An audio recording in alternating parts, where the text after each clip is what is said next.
मंगलम गौतमोगणी मंगलम कुंदकुंदारियो जैन धर्मोस्तु मंगलम सर्वमंगलमांगल्यम सर्वकल्याणकारिकं प्रधानं सर्वधर्माणां जैनं जयतु शासनं पिणिपत्तुवर्धमानं विष्णुतरत्नमालिकां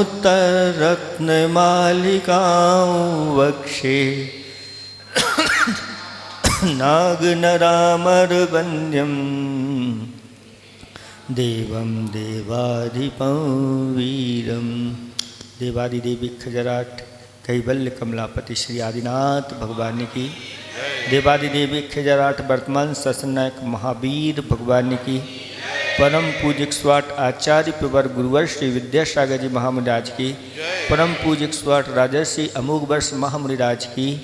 3 कम 9 करोड़ मुनिराजों। परम पूज्य मुनि श्री 108 विमल सागर जी महाराज की। समस्त मुनि संघ की। पाठ करेंगे। कह खलु नालंक्रियते दिष्टादिष्टार्थ साधन पटिया कंठस्थितया विमल विष्णुतरत्नमालिकया भगवन् किमुपादेयं गुरुवचनं हेयमपि च किमकार्यं को गुरुरधिगत तत्त्वा सत्तहिता बुद्धताः सततं त्वरितं किं कर्तव्यं विदुषा संसार संतते छेदा किं मोक्षतरोर्बीजं सम्यक् ज्ञानं क्रिया सहितं किं पथदनं धर्मः क्या शुचिर्ह यस्य मानसं शुद्धं क्या पंडितो विवेकी किं विस्मोधीरिता गुरुवा। धर्म स्नेही बब्बात्माओं, प्रश्न चल रहा है कि मोक्ष मार्ग में कलेवा क्या है। तो उत्तर दिया जा रहा है कि धर्म ही कलेवा है, और जिसके साथ कलेवा है, भोजन पानी की व्यवस्था है, उसका रास्ता सुगम हो जाता है। आराम के साथ वह मोक्ष महल में पहुंच जाता है। ऐसा आप लोगों के लिए बताया जा रहा है। धर्म का स्वरूप भी आप लोगों के लिए बता दिया गया। उसमें भी कल आपको बताया था कि एक श्रावक का धर्म होता है और एक श्रमणों का धर्म होता है। जब श्रमण बनने की शक्ति किसी के पास नहीं होती अथवा कुछ कारणवशात चारित्र मोहिनी कर्म का उदय चलता है और वह संयम धारण नहीं कर पाता, तो उसके लिए कहते हैं कोई बात नहीं, जब तक ऐसा अवसर नहीं आ रहा है तब तक अपने घर में अच्छी तरह से श्रावक धर्म को अंगीकार करो और उसका पालन करो। परंपरा से मुक्ति का लाभ आपको ही मिलेगा। श्रमणों का धर्म आचार्य भगवंतों ने कहा कि वह 10 लक्षण रूप होता है, यानी धर्म के 10 लक्षण बताए गए हैं। उत्तम, क्षमा आदि ये 10 धर्म रूप मुनियों का मुख्य धर्म है। आप लोग भी उसमें शामिल हो जाते हैं। वो सब किस अपेक्षा से है, तो आप लोग भी सब मुनि बनने की तैयारी कर रहे हैं। इतना ध्यान रखना कि जो भी पर्यूषण पर्व करते हैं और अभी वह ग्रस्त में हैं, उनका एक दिन ऐसा पुण्य का उदय आएगा कि वह 10 धर्मों को अंगीकार करेंगे और साक्षात मुनि पद को धारण करेंगे। इसलिए आप लोग अभी से बीज डाल रहे हैं कि जैसे मुनिराजों के अंदर ये 10 धर्म आ जाते हैं, हमारे अंदर नहीं आ पा रहे हैं, लेकिन कुछ मात्रा में तो हमारे अंदर भी आते हैं और एक देश रूप से आप लोग उनका पालन करते हैं। इनका वर्णन जब पर्युषण पर्व आएगा उस समय आप लोग अच्छी तरह से 10 धर्मों के स्वरूप को समझेंगे। साथ साथ में मुनिराजों के लिए कहा कि रत्नात्रय रूप भी धर्म होता है, क्योंकि जब रत्नात्रय उनके अंदर आ जाता है तभी ये 10 धर्म उनके अंदर ये 10 धर्म रूप मुख्य रूप से बाहर व्यवहार रूप में देखे जाते हैं। और रत्नात्रय जो होता है वह दोनों प्रकार का रत्नात्रय होता है, अंतरंग में भी होता है और बाहर में भी होता है, यानी अभेद रत्नात्रय और भेद रत्नात्रय। भेद रत्नात्रय बाहर में देखने में आ जाता है। अभेद रत्नात्रय की परिणति तो जब मुनिराज ध्यान में लीन होते हैं गुप्ती में लीन होते हैं और शुद्धोपयोग में चले जाते हैं, उस समय अभेद रत्नात्रय की दशा हो जाती है, जहाँ ध्यान ध्याता ध्येय को न विकल्प बच भेद न जहाँ। इस प्रकार की दशा हो जाती है। वहाँ पर ज्ञान ज्ञाता ज्ञेय सब एक में एक ही दशा हो जाती है। सम्यक दर्शन, सम्यक ज्ञान और सम्यक चारित्र सिर्फ आत्ममय हो जाता है। वह आत्मय धर्म उस समय मुनिराजों के लिए होता है। ये कहाँ होता है? तो ये गुप्ती में होता है। और वो गुप्ती कैसी होना चाहिए? निर्वृत्त्यात्मक होना चाहिए। गुप्ती 2 प्रकार की, एक प्रवृत्त्यात्मक गुप्ती और एक निर्वृत्त्यात्मक गुप्ती। निर्वृत्ति होना चाहिए। इसलिए शास्त्रों में वर्णन लिखा है कि शुद्धोपयोग जो होता है वह खाते पीते नहीं होता, चलते फिरते नहीं होता, प्रवृत्ति करते हुए नहीं होता। अगर हो जाए तो फिर खाते पीते भी केवल ज्ञान की प्राप्ति हो जाएगी। इसलिए आप लोगों से कहते हैं कि सप्तम गुणस्थान 2 प्रकार का। अगर सप्तम गुणस्थान कहते ही आप शुद्धोपयोग मान लोगे तो मुनिराज को आहार करते करते शुद्धोपयोग में चले गए और वहीं आपके घर में ही केवल ज्ञान की प्राप्ति हो जाएगी। अथवा विहार करते करते ही केवल ज्ञान की प्राप्ति हो जाएगी, अथवा उपदेश देते देते थोड़े से आत्मा में लीन हो गए, शुद्धोपयोग में गए, वहीं केवल कहते शास्त्रों में निषेध किया कि नहीं, ऐसी स्थिति जब होगी तो वह शुद्धोपयोग रूप ध्यान नहीं होगा। इसलिए उसके लिए गुप्ती की आवश्यकता है। और जब गुप्ती में लीन हो जाते हैं और उस गुप्ती में फिर लीन हो गए, अब ऐसी स्थिति में कोई उपसर्ग कर दे उनको, कहीं भी उनका संकल्प लीन होने का है, तो फिर किसी भी दशा में उनको केवल ज्ञान हो सकता है। ऊपर से अगर गिरा भी दिया, समुद्र में फेंक दिया या किसी भी, तो भी उनको हो जाएगा। वो दशा अलग है और ये दशा अलग है। तो इस प्रकार से आचार्य भगवंतों ने रत्नात्रय को धर्म कहा। और एक और कहा कि जीवाणम रक्षणम धम्मो,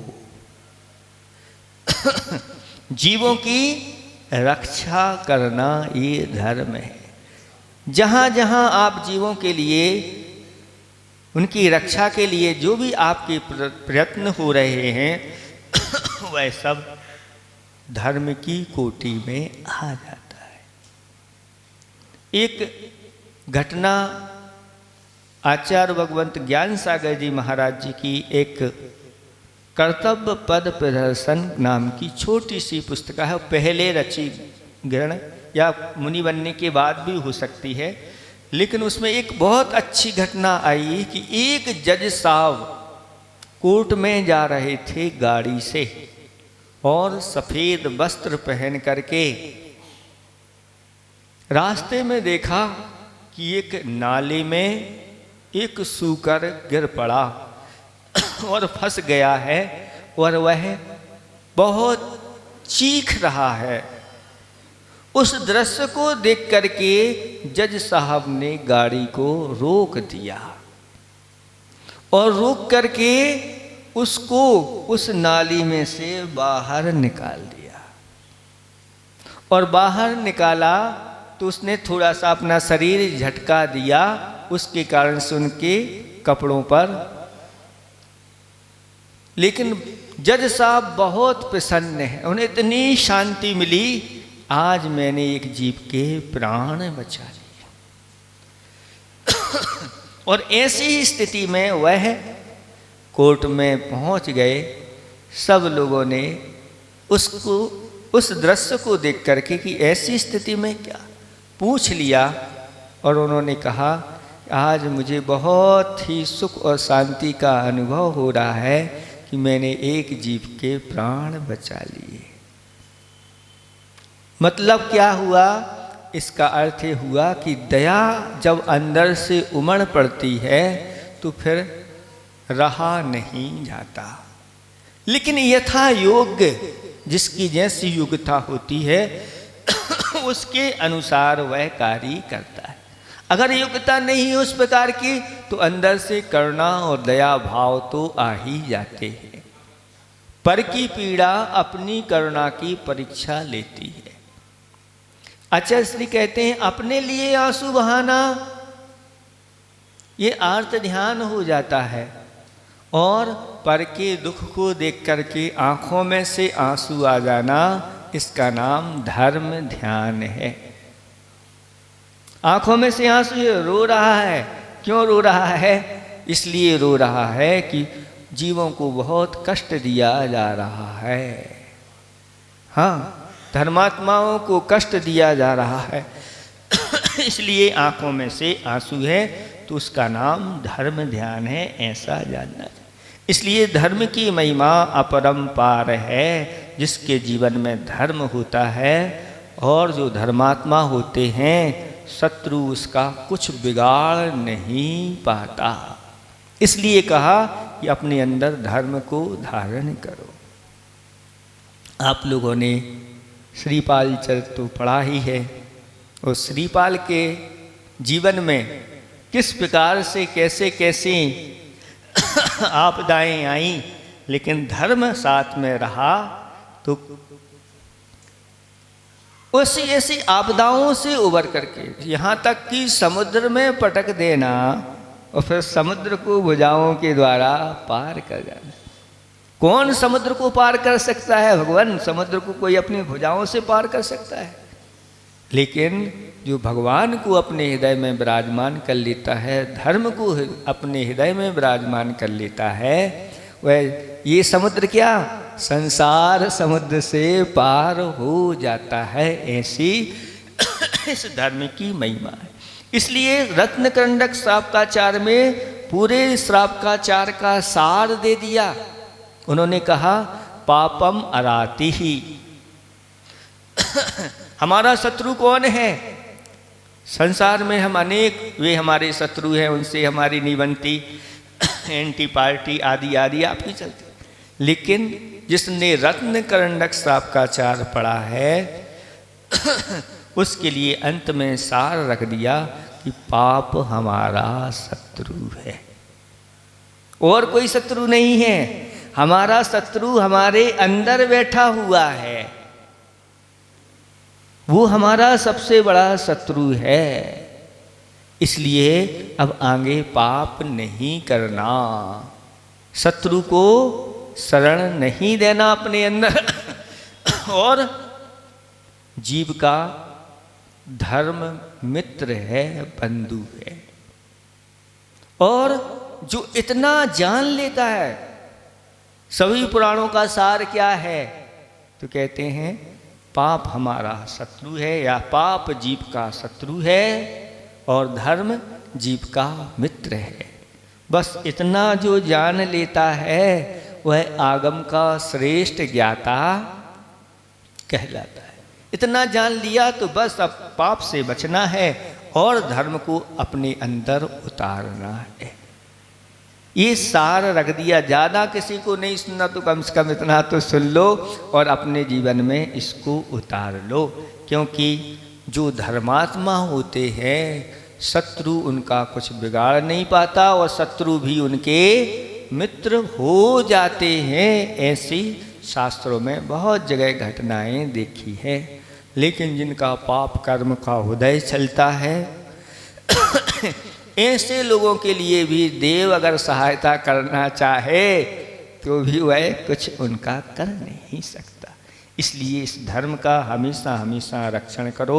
इस धर्म के माध्यम से सब कुछ मिलता है। विद्या, तप, धर्म, शौर्य, कुलीनता, आरोग्यता, राज्य, स्वर्ग और मोक्ष सब कुछ धर्म के माध्यम से प्राप्त होता है।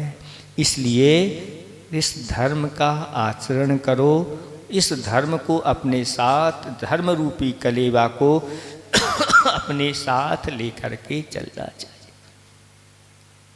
और आचार्य भगवंत कहते हैं इतना ही नहीं, जो भी इन सब चीज़ों से मिलती हुई जितनी भी क्रियाएं आप करते हैं वो सब धर्म की कोटि में आते हैं। जो भी है, देखो एक सुभाषित रत्न संदोह नाम का ग्रंथ है, उसमें कहा कि धर्मात्माओं का यह धर्म है। क्या धर्म है? भक्ति श्री वीतरागे।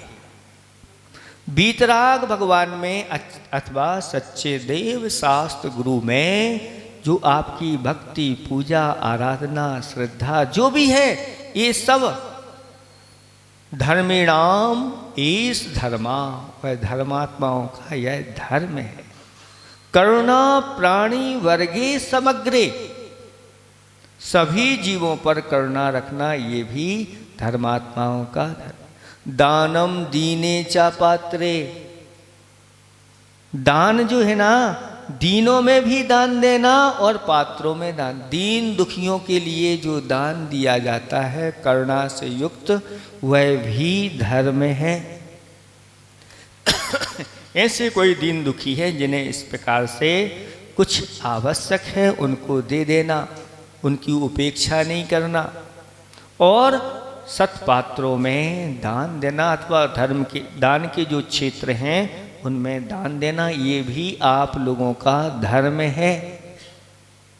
और श्रवणम अनुदिनम श्रद्धया सच्छ्रुति नाम, यानी समीचीन श्रुति यानी शास्त्र होते, उन शास्त्रों का प्रतिदिन अच्छी तरह से कानों से श्रवण करना, इसका नाम भी धर्म है। आप यहाँ बैठे हैं, साथ स्वाध्याय कर रहे हैं, ये क्या हो रहा है? धर्म हो रहा है। ये भी एक धर्म है। पापे ही यत बुद्धि, पाप में हमेशा हमेशा हे बुद्धि रखने वाला होता है वह भी धर्म है। कहीं भी रहो, चाहे मंदिर में रहो, चाहे दुकान में रहो, चाहे घर में रहो, हमेशा पाप में हे बुद्धि रखना, पुण्य में हे बुद्धि नहीं।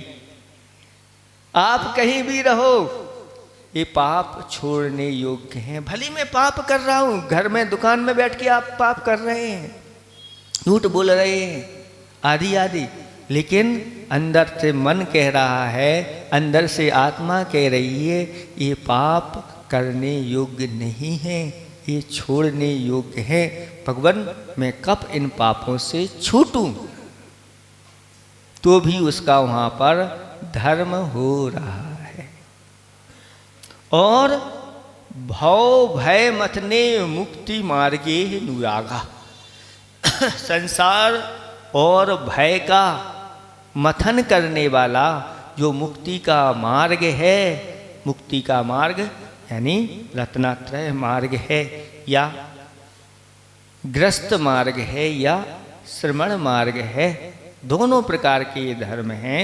उनमें अनुराग रखना और जो इनको धारण करने वाले हैं उनमें भी अनुराग रखना, धर्म में भी और धर्मात्मा मार्ग में भी और मार्गी में भी।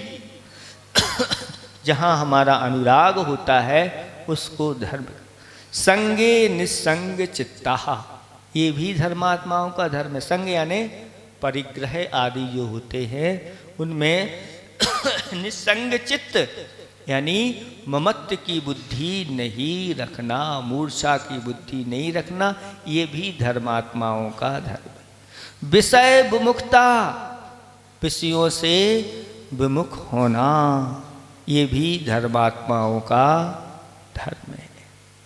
इस प्रकार से आपको बता दिए, ऐसे बहुत सारी क्रियाएं होगी जो स्वपर कल्याण वाली क्रियाएं होती हैं, वो सब धर्म की कोटि में आ जाती है।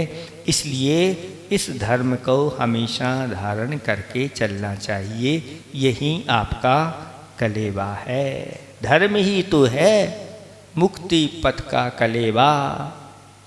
धर्म ही तो हाई को है, धर्म ही तो है मुक्ति पथ का कलेवा।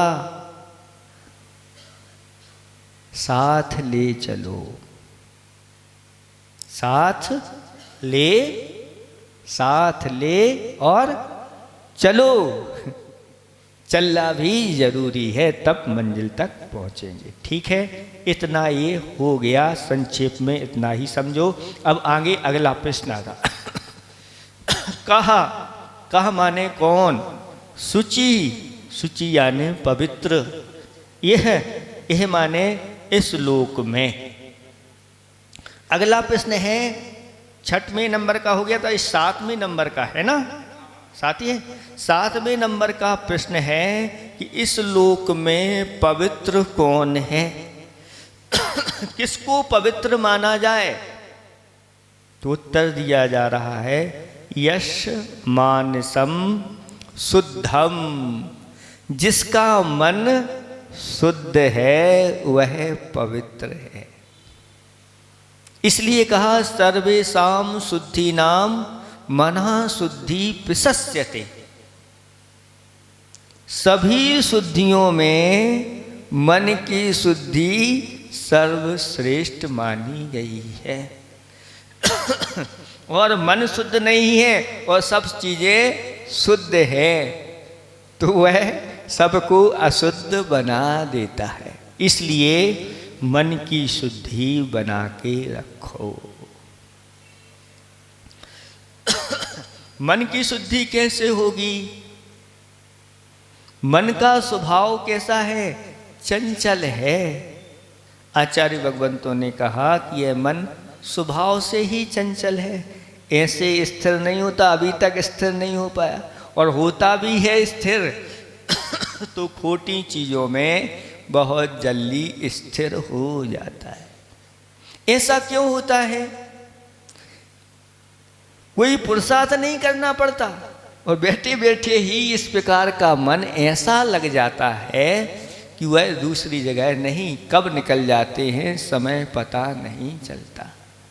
ये अनादि काल के संस्कार मन के ऊपर पड़े हुए हैं।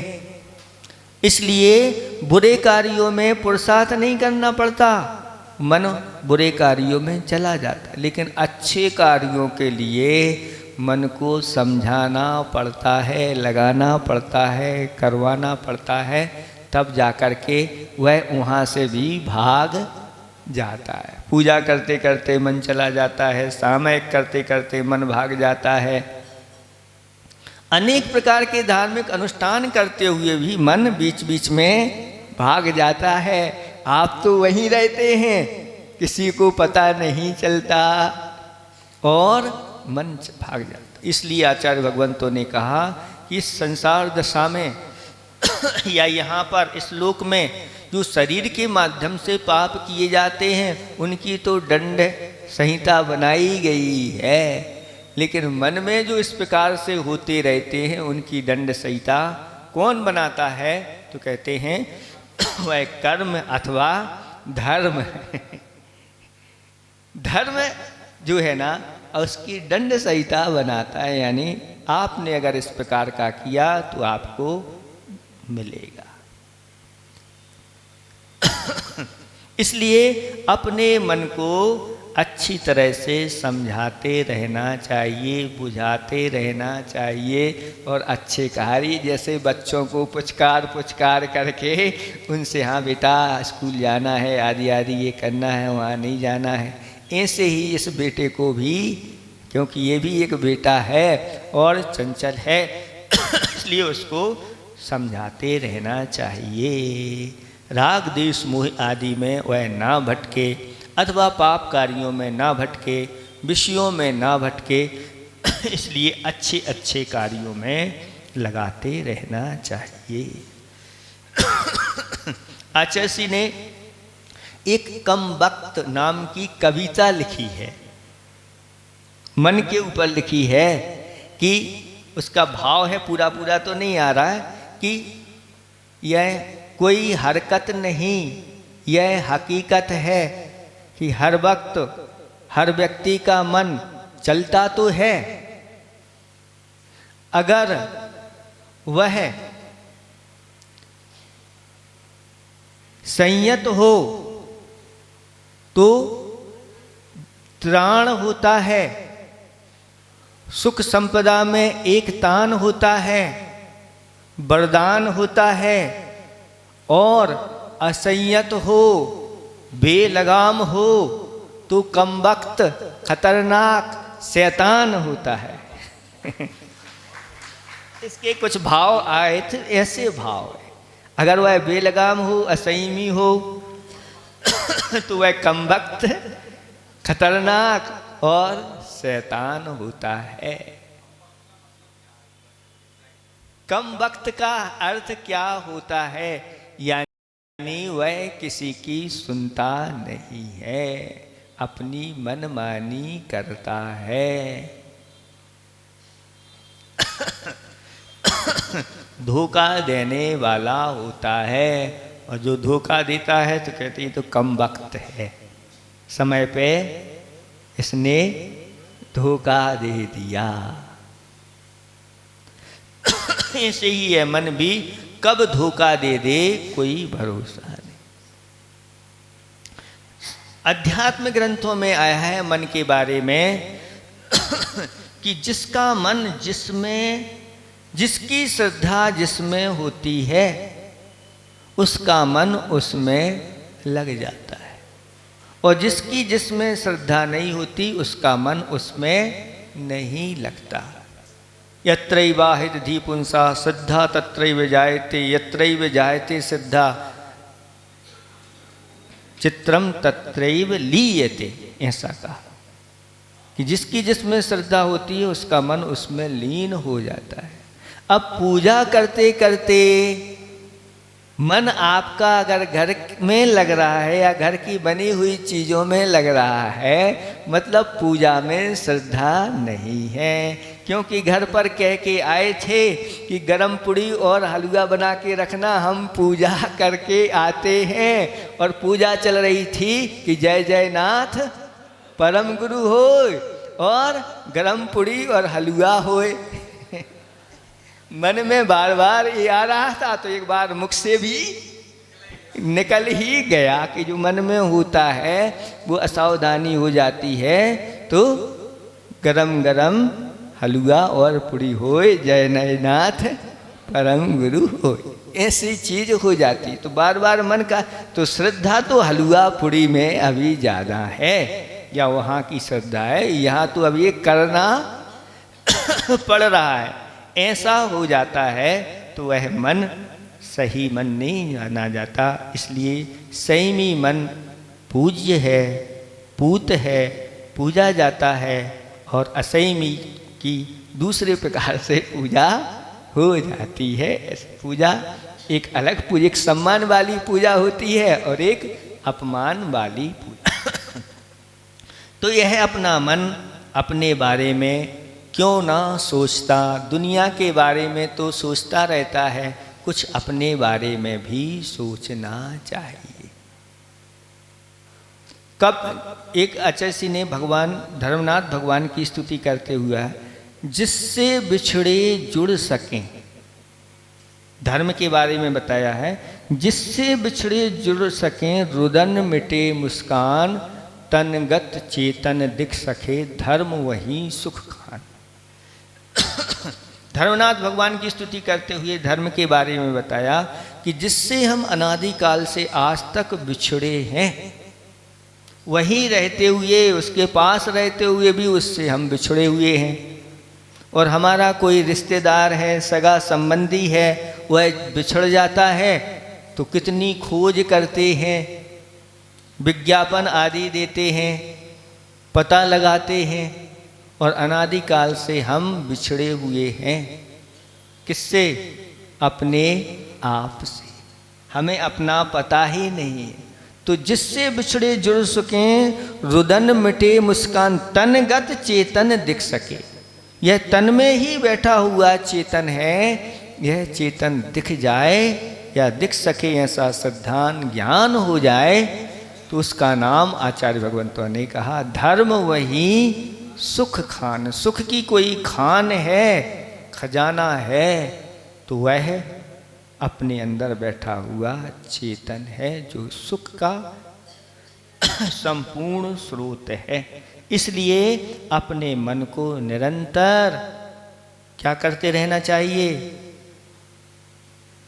शुद्ध करते रहना चाहिए, यानी धोते रहना चाहिए। किससे? अच्छी अच्छी भावनाओं के माध्यम से, मंत्र आदि के माध्यम से, जिन बिंब आदि के ध्यान आदि करने से ये मन कैसा है? धुलता रहता है। जितनी भी धर्म की क्रियाएं होती हैं, मन से की जाती हैं, उनके माध्यम से हमारा मन शुद्ध होता है। इसलिए आचार्य ने एक लिखी है, धो मन को धो सको, तन को धोना व्यर्थ, और खो गुण में खो सको, धन में खोना व्यर्थ। धोना है तो मन को धो, शरीर को तो हम प्रतिदिन धोते हैं। धोना इसका मतलब ये नहीं कि महाराज जी शरीर को नहीं धोए, मन ही मन को धो ले, नहीं, आपको तन को भी धोना जरूरी है और मन को भी। हाँ, तन को धोना उनके लिए जरूरी नहीं है जिन्होंने अपने जीवन में रत्नत्रय का संकल्प कर लिया है। उनके लिए तन को धोने की जरूरत नहीं है, लेकिन मन को तो वो भी धोते रहते हैं, मंत्र आदि के माध्यम से, भावनाओं के माध्यम से, अथवा अपने आवश्यकों के माध्यम से ही होता चला जाता है। इसलिए आचार्य भगवंत कहते हैं, इस मन को जो साध लेता है, एक ही साधे सब सधे, सब साधे सब चाहे।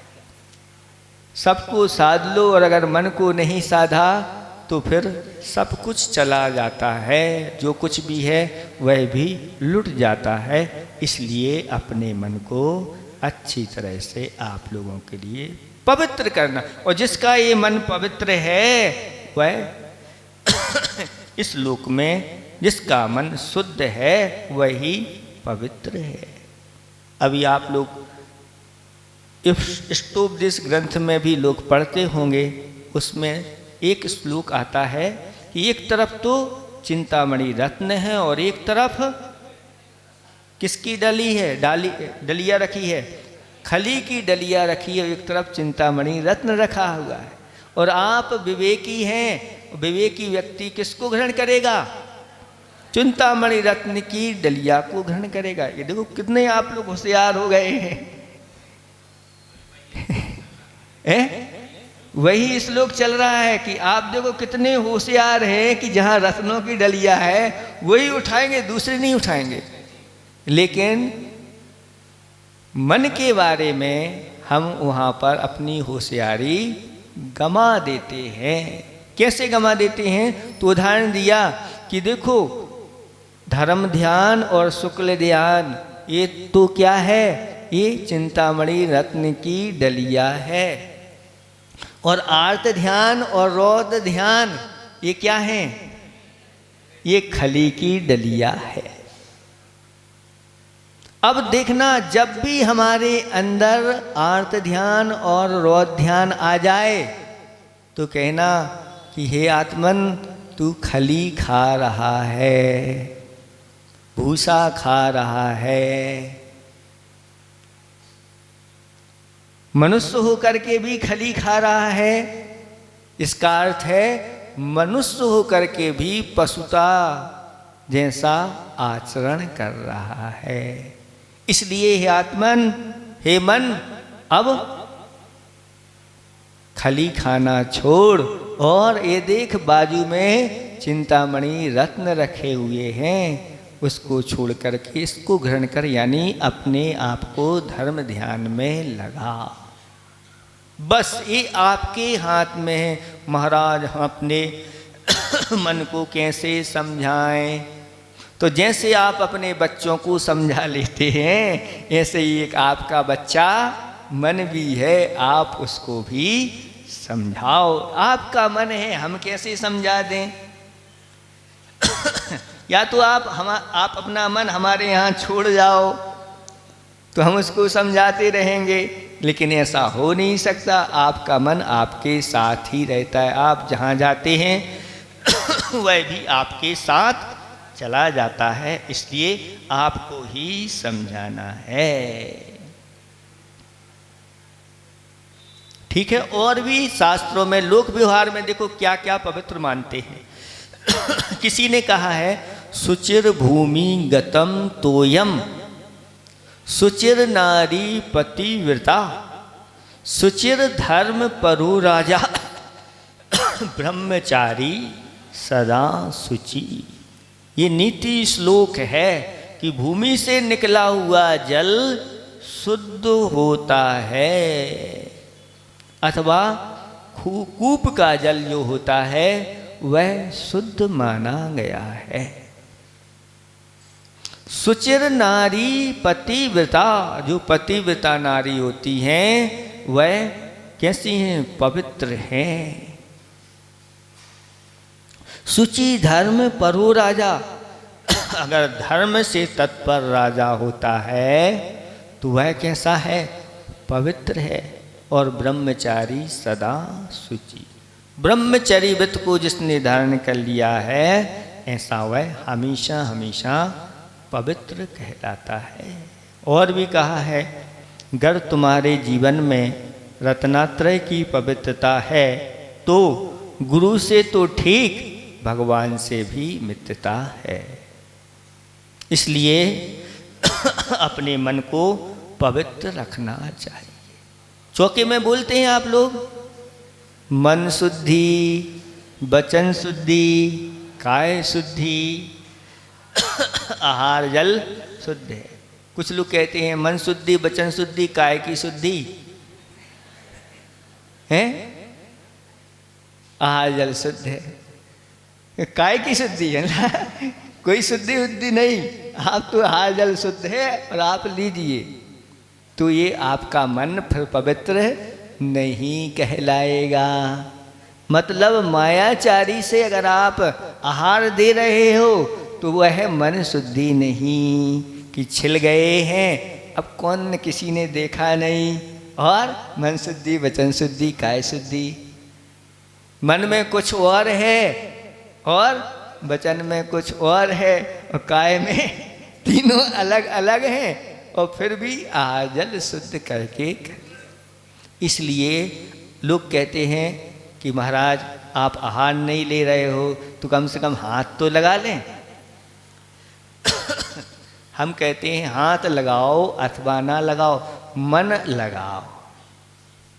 मन लगा है कि इन महाराज को एक गिलास देना है, लेकिन एक गिलास देके दूसरे महाराज को देने जाना है। तो अब मन कहाँ लगा है? अब एक काम तो हो रहा है लेकिन जल्दी जाना है दूसरे महाराज को देना, तो मन वहाँ दूसरे में लगा हुआ है। तो ऐसी आकुलता के साथ आहार नहीं देना।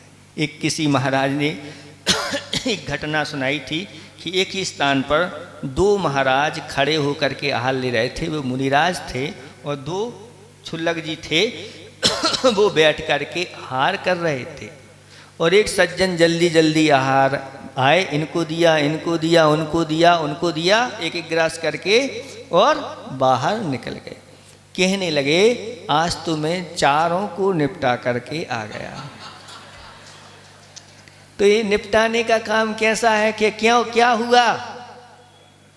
जो महाराज खड़े थे उनको आहार दिया, वो बैठ गए, और जो बैठे थे वो खड़े हो गए।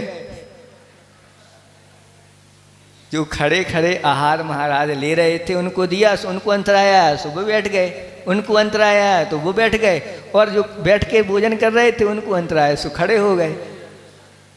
ऐसे आप लोग देते चले जाते कि हमने क्या दिया, जल्दी जल्दी रहती, हाँ दो, बाहर निकलना दो, क्या दिया क्या लिया, ये कुछ भी देखते नहीं और दे करके आ जाते।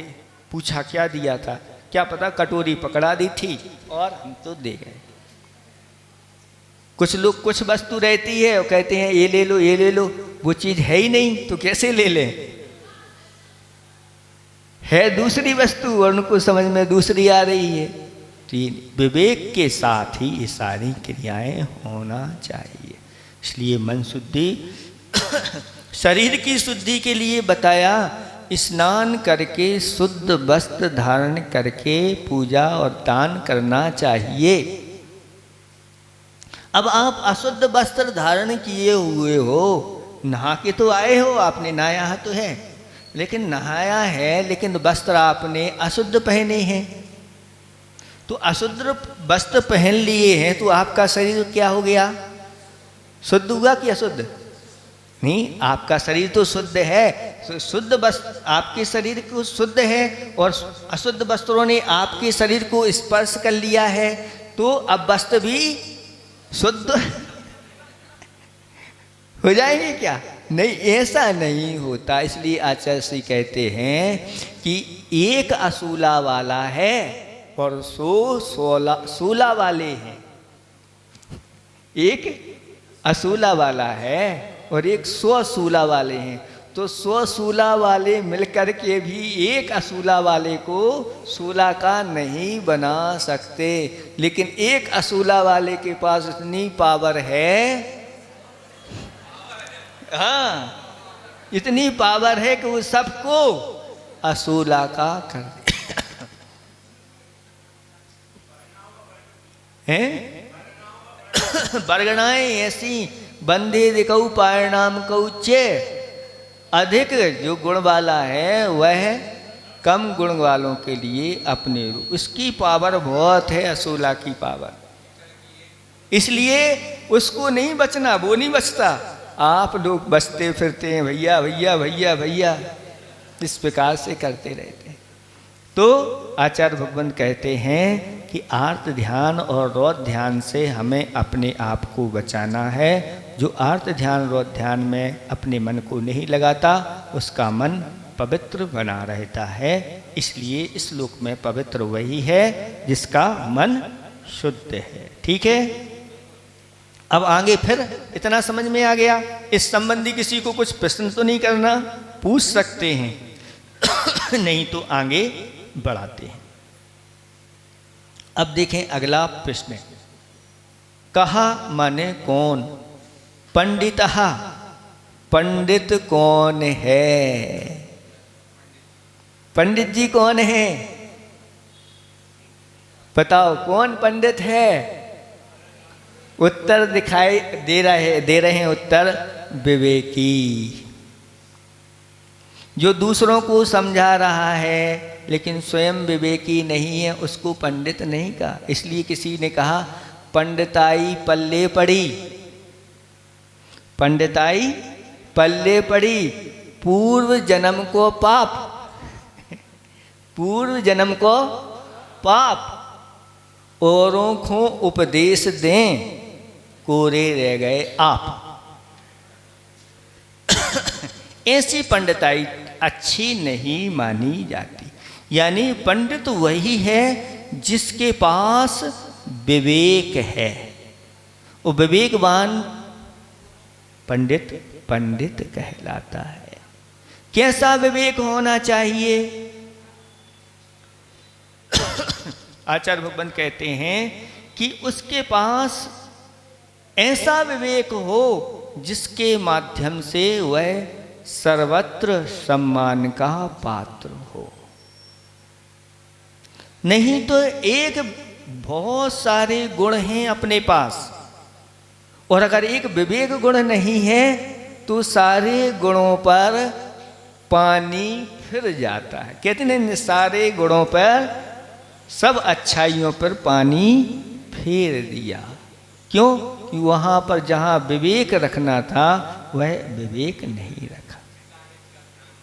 हाँ, हिताहित आदि का विवेक रखना।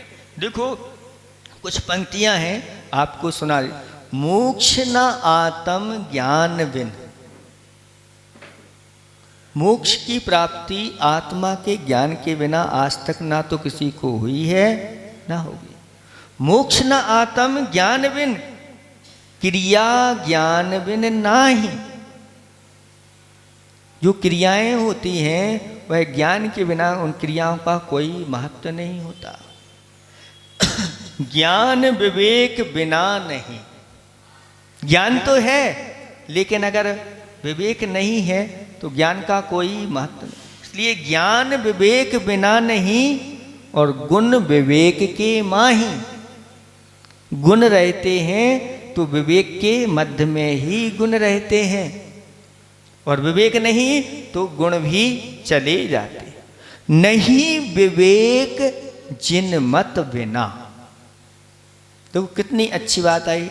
नहीं विवेक जिन मत बिना, जिनेंद्र भगवान के मत के बिना ये विवेक कहीं मिलने वाला नहीं है। और जिन मत, जिन बिन माही। जिन मत कैसे मिलेगा? जिनेंद्र भगवान के बिना जिनमत नहीं मिलने वाला। इसलिए मोक्ष मूल निर्मल महा। मोक्ष का निर्मल मूल क्या है? तो जिनवर त्रिभुवन माही। अब देखो, मोक्ष मूल तक ले गए, चूल की बात करके मूल तक ले गए कि मोक्ष का अगर कोई मूल है तो वह है जिनेंद्र भगवान है। और जिसके जीवन में ऐसे जिनेंद्र भगवान नहीं आते उसको कभी मोक्ष की प्राप्ति नहीं। और जैसे ही जिनेंद्र भगवान आ जाते हैं, देव शास्त्र गुरु आ जाते हैं, और उसके अंदर क्या आ जाता है? जिनमत आ जाता है। और जिनमत आया तो फिर विवेक आ जाता है, और विवेक आया तो फिर सब गुण उसके पास आते चले जाते हैं। इसलिए यहाँ पर विवेकी को पंडित कहा गया है कि जो विवेकवान है वह पंडित है। और भी शास्त्रों में वर्णन आया है कि पाषाणेषु यथा हेम, हेमम दुग्ध मध्ये यथा घृतम, तिल मध्ये यथा तैलम, देह मध्ये तथा शिवा, काष्ठ मध्ये यथा वन्नी, शक्ति रूपेण तिष्ठति, अयमात्मा शरीरेषु यो जानाति सा पंडिता। कौन पंडित है? कि जो जानता है कि जैसे स्वर्ण पाषाण में शक्ति रूप से स्वर्ण रहता है, दुग्ध मध्य यथाग्रम, दुग्ध के मध्य में शक्ति रूप से घृत रहता है, तिल मध्य, तिल में तेल व्याप्त होकर के शक्ति रूप से रहता है, और काष्ठ मध्य, काष्ठ के मध्य में अग्नि शक्ति रूपेण तिष्ठति, और देह मध्य तथा शिवा, यानी इस देह के मध्य में शक्ति रूप से शिवा यानी आत्मा रहता है। उसी प्रकार से हमारी जो आत्मा इस शरीर में रहती है, यो जानाति सा पंडिता, वह पंडित है। यानी इतना विवेक उसके अंदर जागृत हो गया है, उसको आचार्य भगवंतों ने पंडित कह दिया।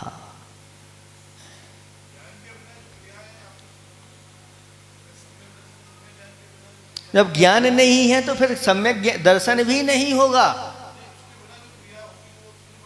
और क्या, वो श्रियाएं जो है ना वो क्रियाएं शून्य, यानी उनका जो ऐसा फल मिलना है वैसा फल उसको नहीं मिलता। लेकिन अगर क्रियाएं सही हो रही हैं और भीतर से श्रद्धा है और ज्ञान भी है, लेकिन अंदर अंतरंग ऐसा उसका कर्म है कि अब उसका उपशम क्षयोपशम नहीं हो पा रहा है। अंदर से श्रद्धा तो जागृत है, लेकिन वह सही रूप में श्रद्धा उत्पन्न नहीं हो रही है।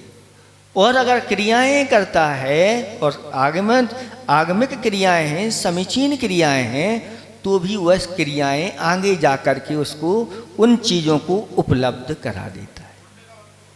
पुण्य तो बंद होगा, लेकिन उसकी समीचीन क्रियाएं उसके लिए आगे उनकी उपलब्धि करा देगा।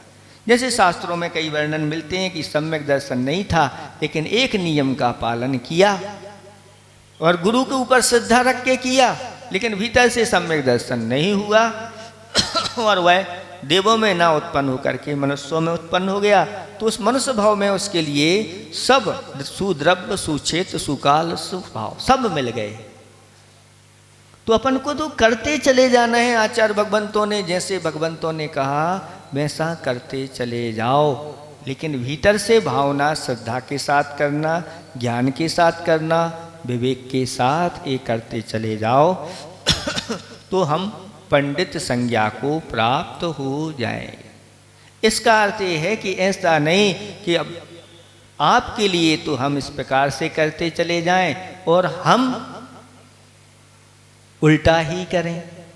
तो कहते हैं भैया ऐसे हमें नहीं सुनना, पंडित जी के जैसे भटा भटा अवक्ष हैं, नहीं खाना चाहिए।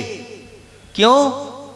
क्योंकि ये बहुबीजा कहलाते हैं, इसलिए। और इसमें भीतर भीतर कब जीवों की उत्पत्ति हो जाए इसमें भरोसा नहीं है।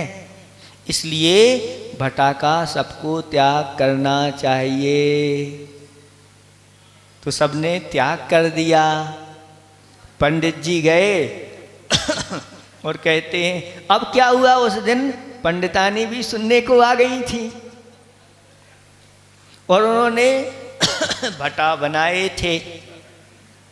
तो पंडित जी ने जब इस प्रकार से कहा तो उन्होंने अब तो त्याग कर दिया है और अब भटे का भी बनाना नहीं, और जो बने हैं उनको बाहर फेंक दिया। पंडित जी कहते हैं कहाँ है वो भटा, भटा की सब्जी कहाँ है? तो कहते हैं आप ही तो कह रहे थे कि भटे नहीं खाना चाहिए, बहुबीजा होते हैं, अभक्ष होते, उसमें जीवों की उत्पत्ति हो जाती है भीतर ही भीतर। इसलिए भटा अभक्ष हैं, इसलिए हमने उनको फेंक दिया। अरे क्या किया, वो तो शास्त्र के भटा थे। शास्त्र के भटा अलग होते हैं और घर के भटा। तो ऐसे पंडित जो है ना उनके लिए कहा कि ये पंडित विवेक इनके पास नहीं, शास्त्र में लिखा है, इसलिए आपको कह रहे। पहले अपने जीवन में उतारो और उतार करके फिर आपको देते हैं तो आप बहुत जल्दी स्वीकार कर लेते हैं। और अगर कोई मान लो श्रावक कहे तो कहते हैं भैया, एक व्यक्ति दूसरे जगह हाँ आगे हो दान के लिए, वो कहता है हमसे क्यों कह रहा है, पहले आप ही हो। ऐसा ही कहता है भैया, तो हमसे तो कह रहे हो, पहले आप हो आगे। लेकिन जब मुनिराज आपके लिए उपदेश देते हैं तो आप फिर ये नहीं कहते महाराज आप आगे हो, क्योंकि महाराज ने तो सब कुछ पहले से ही छोड़ दिया है। और हमारे लिए भी थोड़ा थोड़ा छोड़ने के लिए इसलिए कह रहे हैं जिससे हमारी सुरक्षा बनी रहे, क्योंकि ये लोभ छूटता नहीं, लेकिन थोड़ा थोड़ा भी अगर छूटा है, अभी थोड़ा छूटा है, आगे जाके उससे ज़्यादा छूटेगा और आगे जाके पूरा भी छूट जाएगा, क्योंकि ये आपकी शुरुआत हो चुकी है। इसलिए हमेशा हमेशा आपको विवेकवान बनना है। और देखें कुछ विवेकवान के लिए, तो कैसा विवेकवान होता है, हमें आत्मा का बहुमान है या शरीर का? अब देख लेना आप पंडित हैं कि नहीं। अगर आत्मा का बहुमान है तो आप पंडित हैं, और शरीर का ही पूरा बहुमान है और आत्मा का भी कुछ भी हो जाए तो कहते हैं अभी पंडित की कोटि में नहीं आए। दो बगीचे हैं, एक शरीर रूपी बगीचा है और एक आत्मा रूपी बगीचा है। जब आत्मा रूपी बगीचे को सींचते हैं तो शरीर रूपी बगीचा सूखने लग जाता है, और शरीर रूपी बगीचा को सींचते हैं तो आत्मा रूपी बगीचा सूखने लग जाता है। अब क्या करें? हाँ, ये भी एक विवेक है कि महाराज हम पूरा पूरा तो अभी नहीं कर सकते, लेकिन थोड़े थोड़ा इसको भी देते रहो और इसको भी देते रहो, और हमारा काम चलता रहे और काम लेते रहें। एक दिन ऐसा भी आएगा कि हम सिर्फ आत्मा के बगीचे को ही सींचेंगे, शरीर रूपी बगीचे। दूसरा, लौकिक धन श्रेष्ठ है कि ज्ञान धन श्रेष्ठ है? ज्ञान धन सर्वश्रेष्ठ है, लौकिक धन श्रेष्ठ है, इतना है। लेकिन आचार्य भगवंत कहते हैं कि इस प्रकार का विवेक हमारे अंदर, तो हम धन के पीछे नहीं पड़ेंगे। और अगर हमारे अंदर इस प्रकार का विवेक जागृत हो गया तो हम ज्ञान धन का ही संचय करते चले जाएंगे। लौकिक धन आवश्यक है, उतना ही हम करें। इंद्रिय सुख का बहुमान है कि अतीन्द्रिय सुख का बहुमान है? बोलो। इंद्रिय सुख का बहुमान है? नहीं है। तो घर में सारी सामग्री इंद्रिय सुख की तो है, वो तो सब इकट्ठी करके रखी है, उसका बहुमान है। लेकिन साथ साथ में अगर अतीन्द्रिय सुख का भी बहुमान है तो भी आप घर में इस प्रकार की भी सामग्री उपलब्ध करा के रखोगे कि यहाँ बैठ कर के मुझे धर्म ध्यान करना है। इसलिए जो विवेकी होते हैं अपने मकान के अंदर उनके एक ऐसा भी कमरा होता है जिसमें इंद्रिय सुख नहीं मिलता। इंद्रिय सुख के लिए तो आप रसोई तैयार कर लेते हैं, आपकी चौका बनता है, वो रसोई एक अलग बनती है। लेकिन ऐसा भी एक कमरा होता है जिसमें भोजन पानी नहीं किया जाता, वहाँ बैठ कर के तो माला फेरी जाती है, स्वाध्याय किया जाता है, आदि आदि धर्म की कार्य किए जाते हैं। इष्ट क्या है? बोलो, इष्ट क्या है आत्मा के लिए? सच्चा सुख इष्ट है। अनिष्ट क्या है? दुख जो आकुलता है वह अनिष्ट है। हम ज्ञानादि के स्वामी थे, हैं और रहेंगे, ये विवेकी का विवेक चल रहा है। हमारी धरोहर क्या है और हमारी निज की चीज क्या है? बोलो, हमारी वास्तविक धरोहर क्या है और हमारी निजी वस्तु क्या है? जो सिद्धों की संपदा है वही हमारी वास्तविक धरोहर है, वही हमारी वास्तविक निजी वस्तु है। वो अभी छीन ली है, बस उससे मुझे हासिल करना है। इतनी बातें अगर अपने दिमाग में आ जाती हैं तो को पंडितो विवेकी वही पंडित है जिसके पास इस प्रकार का विवेक जागृत हो जाता है। क्या करना, क्या नहीं करना, क्या पुण्य, क्या पाप, क्या सुख, क्या दुख, आदि आदि सबका विवेक जिसके अंदर जागृत हो जाता है वह विवेक। विवेक का अर्थ ज्ञान नहीं, विशेष ज्ञान है। बी शब्द, बी विशेष रूपेण ज्ञानम, यानी विशेष सावधानी जहाँ पर हो जाती है उसका नाम विवेक है। इसलिए इस मनुष्य जीवन में हर समय सावधान रहने की आवश्यकता है, और जो अपने जीवन में इस प्रकार का कब, कहाँ, कैसे, कितना, क्यों आदि विभाजन करता है वह विवेकवान कहलाता वही पंडित है। और ऐसे विवेकवान के पास सारे गुण आना चाहते हैं, इसलिए विवेक जागृत करो। बस आपका समय हो गया है। जा वाणी के ज्ञान ते सूझे लोकालोक सुबारी। 2 मिनट बैठिए आप लोग। हे जिन वाणी भारती माँ तो ही जपू दिन रैन सोपा बिन सुख चैन तेव बजो अरिहंत को गुरु सेवा निर्ग्रंथ दया धर्म पालो।